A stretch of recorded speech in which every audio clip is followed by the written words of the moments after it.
ఈరోజు పెసరపప్పుతో ఒక మంచి స్నాక్ అయితే చూపిస్తాను. పిల్లలు కుర్కురేలు, చిప్స్ అలాంటివి తినకుండా ఇలాంటివి చేసి పెట్టండి. చాలా టేస్టీగా ఉంటాయి, హెల్తీ కూడా.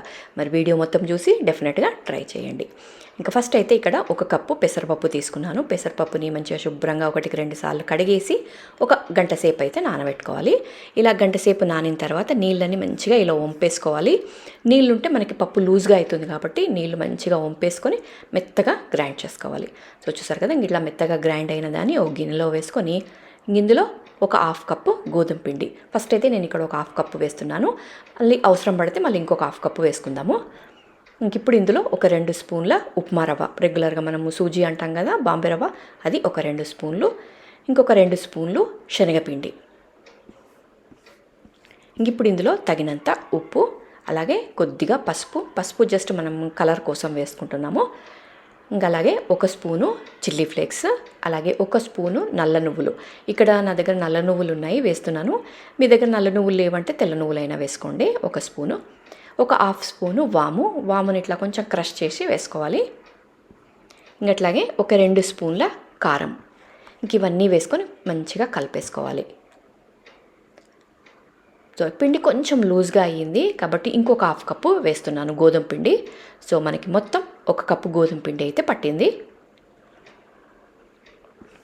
ఇలా పిండిని మంచిగా కలుపుకోవాలి. మనకి నీళ్ళు ఏం వేయొద్దు, మనం పెసరపప్పు పిండితోనే మనకి కరెక్ట్గా సరిపోతుంది కాబట్టి నీళ్ళు ఏం వేయకుండా ఇలా మంచిగా గట్టిగా తడుపుకోవాలి.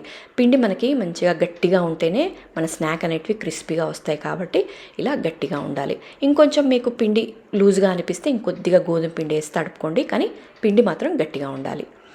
ఇలా గట్టిగా తడుపుకున్న దాన్ని ఒక చిన్న ముద్ద తీసుకొని చపాతీలాగా ఒత్తుకోవాలి. మరీ పల్చగా ఒత్తుకోవద్దు, అలాగని మరీ లావుగా లేకుండా మీడియంలో ఒత్తుకోవాలి. సో చూసారు కదా, ఇట్లా ఒత్తుకున్న దాన్ని మీకు నచ్చిన షేప్స్లో మీరు కట్ చేసుకోండి.